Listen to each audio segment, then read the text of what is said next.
Prépare-toi pour une histoire différente de tout ce que tu as pu voir, depuis la découverte du siècle jusqu'aux secrets les plus profonds. Voici 5 mystères de la princesse Ticelle. Numéro 5. Découverte du siècle. Noix. Dans les terres enneigées infinies de Sibérie, se trouve le village de Rchavchik, caché au cœur du district de Ticelle dans la région de Khmerovo, qui faisait alors partie du territoire soviétique. La date était le 5 septembre 1969, un jour qui resterait gravé dans la mémoire d'un groupe de mineurs travaillant dans cette région rude et imprévisible. En explorant les profondeurs de la Terre à la recherche de trésors cachés et de ressources naturelles avec lesquelles subvenir à leurs besoins, ces hommes courageux sont tombés sur quelque chose de si intrigant, de si mystérieux, que c'est lentement devenu une histoire légendaire. Selon l'histoire, les mineurs se trouvaient à environ 70 mètres sous terre, lorsque l'un d'eux a soudainement heurté quelque chose d'étrange avec sa fidèle pioche. Poussé par la curiosité, avec une touche d'excitation, ce mineur chanceux a alerté le reste de l'équipe sur la structure étrange qui se cachait dans les profondeurs.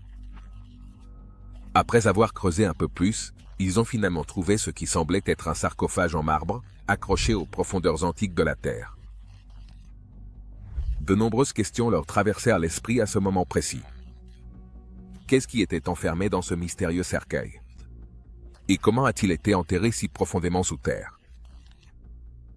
Suivant la procédure habituelle, un message fut envoyé à leur chef, Alexandre Mazalagin, un chef ORC expérimenté et respecté, qui était visiblement intrigué par le type de découverte que ces hommes avaient indiqué dans leur message. Mais sans perdre de temps, Mazaligian s'est précipité sur le site de la mine et a ordonné de faire remonter le sarcophage à la surface. On ne sait toujours pas comment ils ont pu transporter un cercueil aussi énorme sans utiliser de machinerie lourde. Cependant, une fois sorti, il est devenu évident que ce cercueil cachait bien plus que ce que l'on pouvait voir. Au début, ils croyaient que le sarcophage contenait un immense trésor qui leur sauverait la vie, peut-être le butin caché d'un homme riche du passé. Mais aussi curieux qu'ils soient, aucun d'eux n'était prêt à ouvrir le cercueil pour vérifier ce qu'il y avait à l'intérieur. Abasourdi par le mystérieux artefact, Mazalagin a envoyé un rapport aux autorités compétentes afin qu'elles puissent envoyer des experts capables de traiter des découvertes aussi délicates. Cependant, des rumeurs et des plaintes ont commencé à circuler parmi les mineurs, car beaucoup de ceux qui espéraient le trésor croyaient que le butin leur serait simplement arraché des mains. Sans aucune compensation. Ils savaient qu'une fois que le gouvernement serait appliqué, tout deviendrait flou et ils se retrouveraient les mains vides. Mais cela n'a pas changé la décision de Mazalagin. Il savait qu'il ne pouvait pas succomber aux voix de ces hommes et garder la découverte secrète. Quelqu'un de plus haut placé a dû être mis au courant de cette découverte, qui pourrait éventuellement changer l'histoire. Il avait raison et tort en même temps. Mais cela deviendra plus clair à mesure que nous approfondirons. Les mineurs eux-mêmes étaient implacables, déterminés à garder pour eux ce qu'il y avait dans le sarcophage. Après une brève délibération entre eux, ils ont décidé d'ouvrir l'artefact en marbre. Mais ce ne serait pas facile non plus. Bien qu'il semblait à peine scellé de l'extérieur, l'ouvrir a pris des heures de sueur, avant que l'adhésif maintenant le couvercle au corps ne commence à fondre tout seul. C'est l'éclat du soleil frappant le lien gélatineux qui le fit céder tandis que les hommes regardaient, la mâchoire baissée. Mais quand ils ont ouvert le cercueil et regardé à l'intérieur, rien ne pouvait les préparer à la vue séduisante qui les attendait. Au lieu d'objets précieux en or et de pierres rares, ils trouvèrent une jeune femme allongée là, en position de dormir, avec une peau aussi douce que la soie, et une beauté qui ne pouvait avoir été créée que par la nature elle-même. Bien qu'elle fût manifestement morte, ses yeux d'un bleu profond étaient remplis d'une apparence de vie que même les mineurs n'avaient pas, et ses doux cheveux châtains foncés tombaient de son épaule comme une cascade atteignant sa taille. Alors que les hommes la regardaient avec émerveillement et admiration, ils remarquèrent qu'elle était vêtue d'une étrange robe en dentelle blanche brodée de fleurs, lui donnant un sentiment d'élégance intemporelle. Ce qui était étrange dans cette tenue, cependant, était sa nature transparente, qui n'aurait pu être reproduite par aucun tissu connu de l'homme à l'époque. Autour de cette femme se trouvait un liquide rose qui ne ressemblait à rien de ce que les mineurs connaissaient. Et à côté de sa tête, ils ont trouvé une petite boîte en métal noir cachée dans le liquide. À ce moment-là, Aucun des hommes ne pouvait identifier ce qu'était cette boîte en métal noir, mais les historiens modernes ont documenté à quel point elle ressemblait étrangement à un smartphone, ce qui était très étrange, puisque le premier smartphone n'a été inventé qu'en 1992, 23 ans après la découverte de ce sarcophage. Alors que le reste des mineurs luttaient contre le choc, un jeune curieux décida de mettre de côté la prudence, il trempa son doigt dans le liquide rose et le goûta. Cependant, contrairement à ce que les personnes présentes s'attendaient, l'homme ne montra aucune réaction immédiate. Mais les choses ont pris une tournure plus inquiétante la semaine suivante, lorsqu'il a soudainement perdu la tête, a commencé à agir de manière erratique et a été déclaré fou par la communauté. Son état mental se détériora tellement qu'il ne pouvait même plus trouver le chemin de chez lui et commença à dormir dehors dans le dur hiver sibérien jusqu'à ce qu'une nuit, il meure gelé devant sa propre maison. À propos de la femme dans le sarcophage, bien qu'elle soit rapidement devenue connue sous le nom de princesse Tissel peu de temps après la découverte, bien que personne n'ait pu déterminer d'où elle venait exactement, qui était-elle? Ou pourquoi elle a été enterrée à cet endroit? Mais comme Mazalagin avait envoyé un message aux autorités soviétiques avant que ces hommes n'ouvrent le cercueil, ils ne tardèrent pas à arriver et à fermer les lieux, provoquant une frénésie massive chez tout le monde. Selon des témoins oculaires, des membres du KGB, la principale force de sécurité des autorités soviétiques, sont arrivés soudainement sur les lieux, vêtus de combinaisons de protection et criant de manière contagieuse aux spectateurs. Avant de prendre les noms de tous les présents, entourant le sarcophage ouvert et bloquant l'accès direct au cercueil, la foule ne pouvait qu'observer de loin pendant que les agents du KGB contemplaient également le corps parfaitement conservé avec émerveillement dans les yeux. Ces hommes savaient que, avant de pouvoir étudier en profondeur la princesse Tissel, ils devaient d'abord la déplacer loin de cette région reculée, à un laboratoire où des archéologues experts pourraient effectuer les analyses nécessaires. Mais cela s'est également avéré être une tâche herculéenne. Son premier instinct fut de transporter à la fois le cercueil et son contenu par hélicoptère. Mais après l'avoir placé, ils découvrirent qu'il était trop lourd pour être transporté de cette manière. Alors, pour alléger la charge, ils décidèrent de drainer le liquide, de le verser dans un récipient séparé et de le transporter à part. Mais dès que la substance rose fut retirée du sarcophage, la peau de la mystérieuse jeune femme commença à se dessécher, à s'assombrir, à la surprise même des agents. Ce qui semblait initialement être une dame endormie se transforma instantanément en les restes d'un squelette ridé, qui semblait avoir été mort et enterré depuis des milliers d'années. Ce qui est curieux, c'est qu'au moment où cela s'est produit, les agents ont immédiatement remis le liquide dans le cercueil, et le corps est également revenu à son état pristine précédent. À ce stade, beaucoup d'entre eux ont commencé à postuler que le liquide devait être responsable de la parfaite conservation des tissus de la princesse décédée, et la décision a été prise de ne jamais les séparer. Après de longues délibérations entre eux, les agents du gouvernement ont finalement trouvé un moyen de transporter le corps et le cercueil jusqu'à la ville de Novosibirsk, où ils se sont rendus. Remis à un professeur de sciences anonyme, mais quand les scientifiques ont commencé à travailler sur le corps et le cercueil, ce qu'ils ont découvert a surpris tout le monde. Numéro 4. Le mystère se dévoile. Lorsque les scientifiques reçoivent des restes momifiés, l'une de leurs premières tâches est de déterminer leur âge pour comprendre où ils s'inscrivent dans la chronologie évolutive. Mais contrairement à d'autres découvertes qui peuvent être facilement analysées par datation au radiocarbone, cette découverte en particulier semblait défier le processus scientifique. Ainsi, le chercheur en charge a dû recourir à d'autres méthodes moins courantes pour découvrir l'âge réel de ces restes momifiés.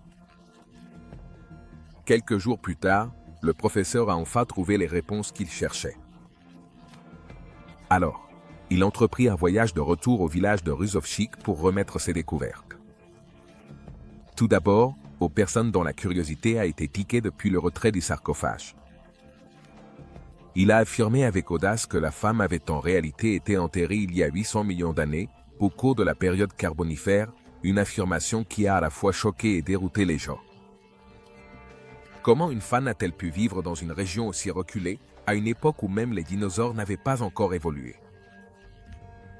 Personne n'a pu donner de réponse à l'époque. Et même aujourd'hui, cela continue de dérouter tant les historiens que les scientifiques expérimentaient. Au début, La seule explication probable était qu'il s'agissait d'un être extraterrestre d'une planète inconnue, où il existe des êtres qui ressemblent étonnamment aux humains.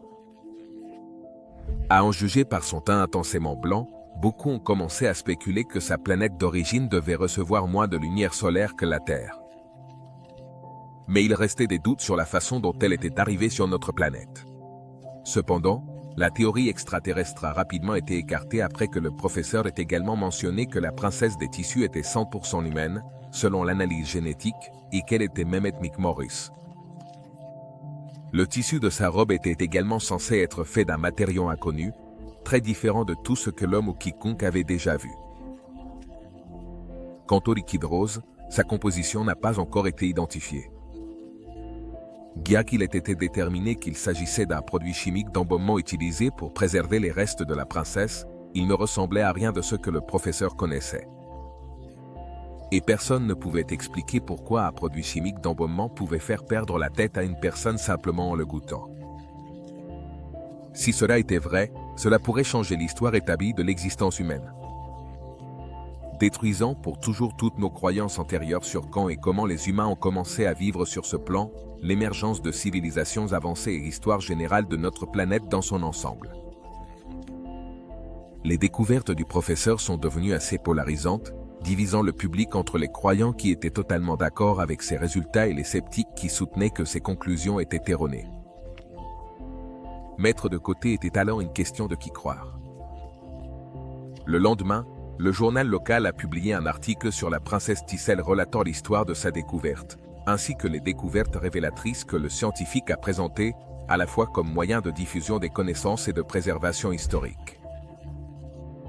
Cependant, toute l'histoire a pris un tournant encore plus troublant. Après que les agents du KGB qui avaient saisi le sarcophage soient revenus au village, ils ont fouillé les bâtiments et les maisons des villageois et confisqué toutes les publications contenant l'objet.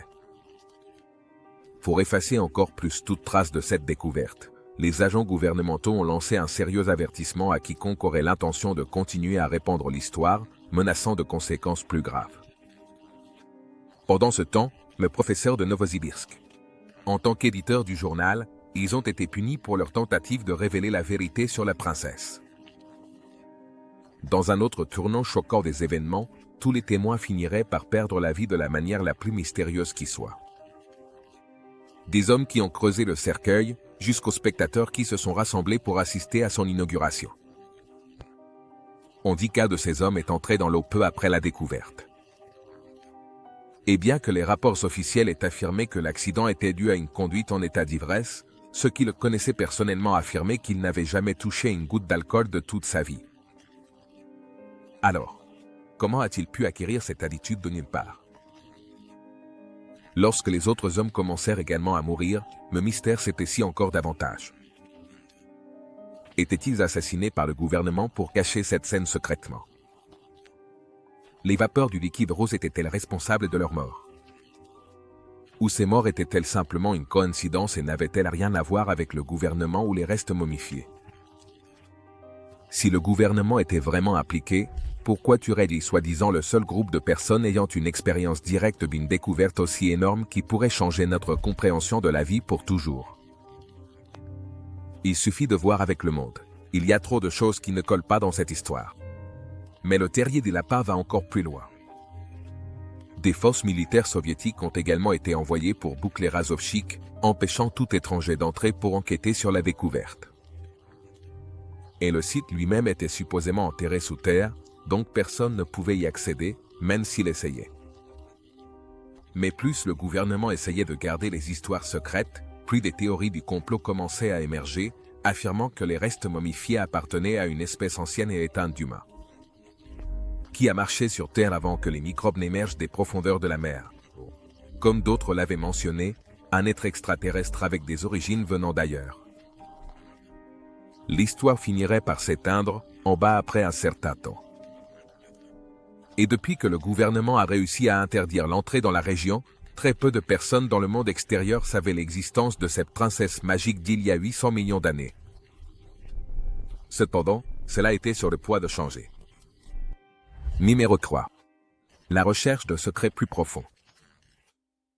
Coupé du reste du monde et gardé en toute sécurité par les forces soviétiques, le village de Rozovchik est resté sous occupation militaire pendant de nombreuses années, à cause des secrets fascinants qui le renfermaient. Mais 4 ans plus tard, les archéologues ont commencé une autre enquête dans les régions situées le long des rives et des îles du lac Birchikul, non loin du site de la première découverte. L'objectif était de découvrir d'autres artefacts qui pourraient être liés à la princesse des tissus, ou peut-être à une autre momie de la même origine. Bien que les locaux n'aient pas été autorisés à assister à ce processus scientifique. C'est un des soldats qui a finalement éveillé sa curiosité. Un soir fatidique, quelques soldats décidèrent de se rendre au pub local et, après quelques verres, l'un d'eux révéla un détail très significatif que personne n'avait entendu auparavant. Lors des fouilles suivantes, 3 autres sarcophages avaient été découverts, tous ressemblant à la princesse Tissel, tant par leur structure que par la nature des restes conservés. Apparemment, ces nouveaux cercueils contenaient des restes masculins, tous deux, sans signe de décomposition, et également immergés dans le mystérieux liquide rose. Ainsi, l'intérêt des villageois a été ravivé. Les conversations sur la princesse Tissel et d'autres sarcophages similaires ont éclaté dans tous les endroits où les gens se réunissaient. Au fil des années, le journaliste qui a initialement écrit l'article. Il est réapparu avec des histoires sur la façon dont sa vie a pris un tournant dramatique après la publication. Selon ses récits, il a été immédiatement arrêté par le KGB et soumis à d'intenses persécutions et à des expériences de mort imminente, ce qui a finalement conduit à la fin de sa carrière de journaliste. La nouvelle sensationnaliste finirait également par atteindre l'une des chaînes de télévision centrale de l'Union soviétique, qui a publié une histoire sur les sarcophages de la princesse des tissus. Comme pour les 2 autres qui ont été découverts plus tard à Burchakul. Cependant, l'âge de ces découvertes a été réduit de manière drastique, passant de 800 millions à 200 millions d'années, ce qui ne les a pas rendus fondamentalement plus crédibles. Mais c'est la seule partie de l'histoire qui a changé, et la chaîne de télévision a réussi à garder les autres détails intacts pour maintenir sa crédibilité. Comme on pouvait s'y attendre, l'histoire a également été scrutée pendant de nombreuses années. Puisque ça sonne plus fictif que réel. Les historiens ont également travaillé durant longtemps pour découvrir la vérité derrière cette histoire, mais personne n'a pu prouver ou réfuter sa validité. Pour comprendre si cette histoire mythique a un fondement, nous avons parcouru les pages de l'histoire et exploré les signes révélateurs qui pourraient nous indiquer la bonne direction dans notre quête de la vérité insaisissable. Numéro 2. Réalité ou fiction. Pendant de nombreuses années, l'histoire de la princesse de tissu aurait supposément été réprimée par le gouvernement. Mais cela a changé quand un homme nommé Oleg Kulishkin a décidé de publier l'histoire dans l'ancien journal Arkadim, une histoire qu'il affirmait avoir entendue d'un voyageur au hasard lors d'un voyage à Moscou. Lors de ce voyage tristement célèbre, Kulishkin s'est retrouvé assis à côté d'un ancien colonel du KGB, qui était l'un des agents chargés de superviser l'affaire. Au début, l'homme était assis en silence dans le train, avec un visage sévère et d'une intelligence inhabituelle, mais le voyage était long et il a vite commencé à chercher une conversation pour passer le temps et arriver plus vite à destination. Kulishkin se méfiait également des voyages dans son esprit, alors il a joué le jeu du vieil homme et une conversation s'est ensuivie qui a changé sa vie. L'homme non identifié a révélé qu'il était l'un des officiers de haut rang d'une force secrète de l'URSS, qui a vu des choses qu'aucun œil ne devrait voir et a entendu des murmures interdits aux étrangers. Il avait quitté la police en 1991, emportant avec lui des secrets qu'il avait juré d'emporter avec lui dans la tombe, mais qu'il avait été contraint de partager avec cet aimable inconnu assis à côté de lui. Il a raconté les détails des événements qui ont eu lieu ce jour fatidique de 1900 à 1969, et comment lui, le directeur général de la mine de charbon, Alexander Mazalagin, a immédiatement appelé à l'arrêt de toutes les activités minières, une fois la découverte faite. Il a également parlé de la façon dont la mystérieuse jeune femme avait été trouvée, les yeux bleus grands ouverts, regardant le ciel. Cependant, dans sa propre version, il n'a pas mentionné le corps retrouvant sa beauté, ni le retournant dans le sarcophage après l'avoir vidé, mais il a confirmé tous les autres aspects de l'histoire, y compris les histoires de l'homme devenu fou après avoir essayé la substance. En plus de ces affirmations fascinantes, Il a également mentionné comment les villageois ont essayé de se défendre contre le silence du gouvernement, et l'un d'eux a même écrit une lettre au comité central du PCE s'appelant à la fin de l'occupation militaire qui leur a été imposée. À cause du sarcophage sibérien. Vieux de 800 millions d'années. Malheureusement, la princesse Tissel, ce combattant de la vérité, est morte un an plus tard dans des circonstances mystérieuses, avec tous ceux qui, comme elle, voulaient que leur voix soit entendue et que leurs histoires soient racontées. Les témoins survivants, qui ne voulaient pas perdre la vie, prirent cela comme un signe et restèrent silencieux pour toujours, avec leurs récits enfouis au plus profond de leur cœur. Toutes les enquêtes ont révélé plusieurs incohérences dans les histoires. Surtout dans celles racontées par certains des témoins. Par exemple, Tatiana Pavlovna Karnakov, épouse du mineur Alexander Ivanovich Karnakov, a affirmé que son mari travaillait en réalité dans une carrière située dans ce même village, mais qu'il est mort à cause d'une maladie grave et prolongée, et non dans des circonstances mystérieuses.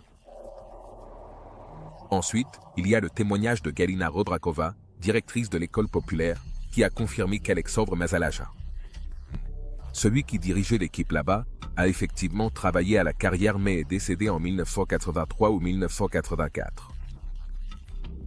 La légende raconte qu'il est décédé en 1980, également dans des circonstances mystérieuses, mais il s'avère qu'il a en fait lutté et perdu contre la leucémie. Bien que cela aurait été utile d'explorer les profondeurs des mines, malheureusement, cela s'est progressivement transformé en une forêt ordinaire. Après sa fermeture en 1973, le journaliste qui enquêtait sur cet événement mystérieux et grave réussit également à rencontrer un homme nommé Nicolas Mikhailovich Garmanov, le dernier de ceux qui avaient trouvé le sarcophage. C'est à travers l'interview avec Garmanov que les rôles de chacun des hommes ont été révélés. Garmanov lui-même travaillait comme conducteur de pelleteuse et Karnakov comme forgeron. Cependant, contrairement à ce que dit sa fan, Garmanov a révélé que Karnakov n'était pas mort d'une maladie prolongée. En revanche, un jour de 1980, il a été renversé par un camion alors qu'il conduisait sa moto. Il passerait les 2 jours suivants à lutter pour sa vie à l'hôpital avant d'être déclaré mort.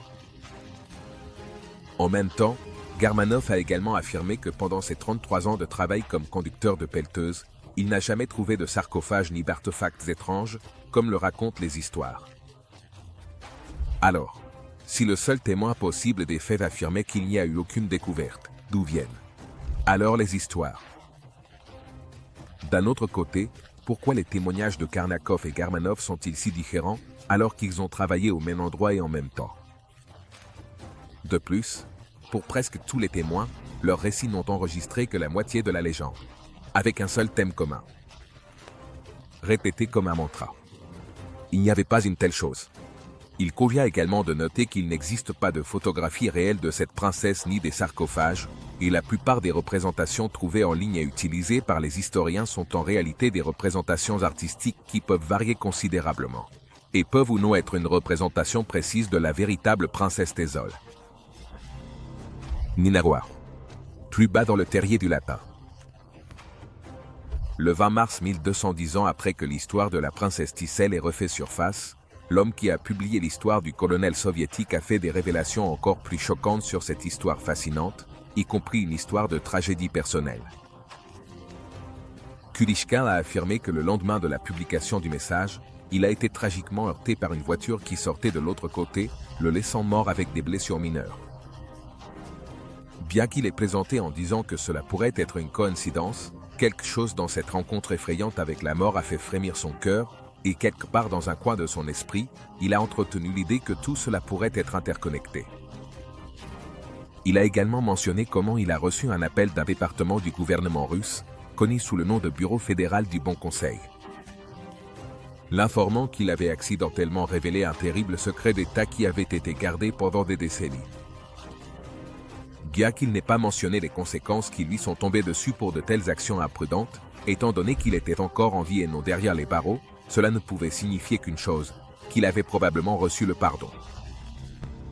Kulishkin publierait plus tard un autre message où il révélait que les autorités russes avaient érigé une énorme décharge. Un endroit où le cercueil a été découvert dans le village de Rahapchik, Ce qui était autrefois un site minier avait maintenant systématiquement reçu presque tous les déchets de toute la région, ce que beaucoup diraient que ça ressemble à une dissimulation. En plus du témoignage de Kulishkin, l'histoire a également été confirmée par le général de brigade à la retraite du FSB, Valéry Mazalagin, successeur du KGB au FSB. Il y a aussi des histoires d'objets volants non identifiés vus dans la même région après le déterrage du tissu, des sarcophages, de la princesse. Bien qu'aucune preuve n'ait été présentée pour étayer ces affirmations, en fin de compte, la vérité est que beaucoup de gens considèrent l'histoire de la princesse Thésol comme une œuvre de fiction qui est devenue tellement ancrée dans l'histoire que les gens ont commencé à la considérer comme un véritable événement historique. Fait. Certains disent qu'elle s'est inspirée d'un poème ancien. D'autres affirment qu'elle a été inventée par l'imagination hyperactive d'un mineur. Et puis il y a ceux qui croient que ces théories ont été inventées par le gouvernement pour cacher les secrets pour toujours. Malgré le scepticisme évident qui entoure cette histoire épique, ce n'est pas la première fois que des découvertes étranges sont faites dans une mine de charbon. Un bon exemple a été le 9 juin 1891. Lorsqu'une femme nommée Madame S. Cup ramassait du charbon pour un poêle à Morrisonville, dans l'Illinois. Et tout à coup, elle remarqua qu'un des morceaux de charbon avait une forme et une texture particulières. Par curiosité, elle décida de le casser, et à sa grande surprise, elle découvrit une chaîne en or parfaitement sculptée cachée à l'intérieur. L'empreinte de la chaîne était imprimée dans le charbon, ce qui signifiait qu'il était là au moment de sa formation. Ce qui est surprenant, c'est que ce charbon avait au moins 260 millions d'années. Ce qui soulève la question, comment une chaîne en or a-t-elle pu se retrouver dans un morceau de charbon il y a si longtemps sans intervention humaine? Cependant, ce n'est pas l'histoire la plus folle. Au cours du même 19e siècle, les mineurs de charbon ont également découvert un squelette humain moderne enterré à environ 30 mètres de profondeur dans une mine de charbon de l'Illinois. Encore une fois, le filon de charbon trouvé à ces profondeurs date de 300 à 320 millions d'années, ce qui soulève beaucoup de nouvelles questions. Merci de nous avoir regardés. À la prochaine.